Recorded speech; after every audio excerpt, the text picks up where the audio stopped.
Hi, Second West. So I am here to read you Where the Mountain Meets the Moon. And when we last left off, Min Lee, or the dragon, had just received the string, which we think might be the borrowed line, from the lion. Now we are switching gears in chapter 25 and gonna check in on Ma and Ba, who we haven't heard about in a while. So Ma and Ba found the days without Min Lee long and difficult. In the morning, as soon as they wake up, they rushed to Min Lee's bed to see if she was there. In the afternoon, they hurried from the fields, hoping to find Min Lee waiting at home. At night, with a rice bowl and a set of chopsticks waiting for her at the table, they looked up at every sound of footsteps. And this illustration shows Ma and Ba eating their dinner and the empty rice bowl for Min Lee.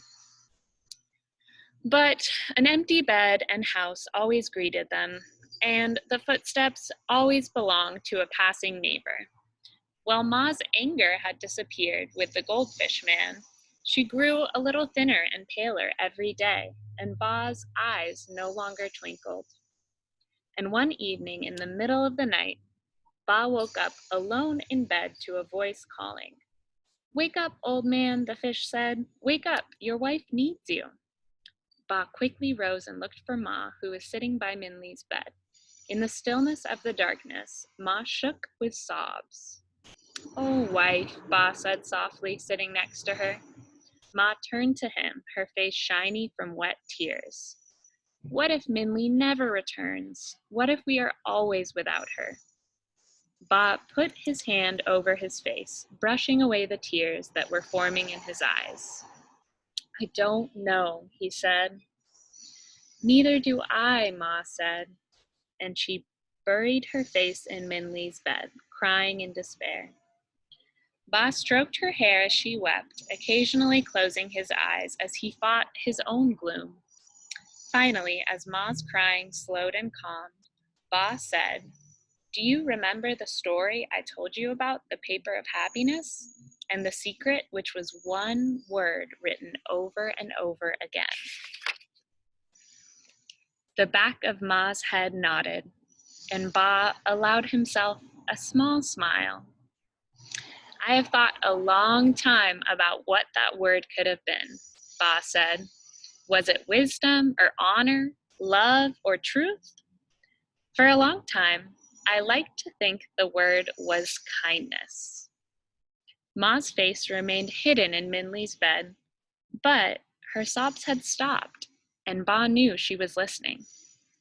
"But now," Ba said, "I think, perhaps, the word was faith." A faint gray light seeped into the room, as if the moon was escaping from the clouds. Ma lifted her head and looked at Ba again. She wiped her eyes with her sleeve and gave him a small, sad smile. "Perhaps," she said, "perhaps you are right." And she placed her hand, wet with tears, in his. And that was the end of chapter 25. So it was a short chapter and a little bit sad, but I think with Pa saying that maybe the word was faith, he's saying that maybe they need to have faith that Min Lee will make her way home.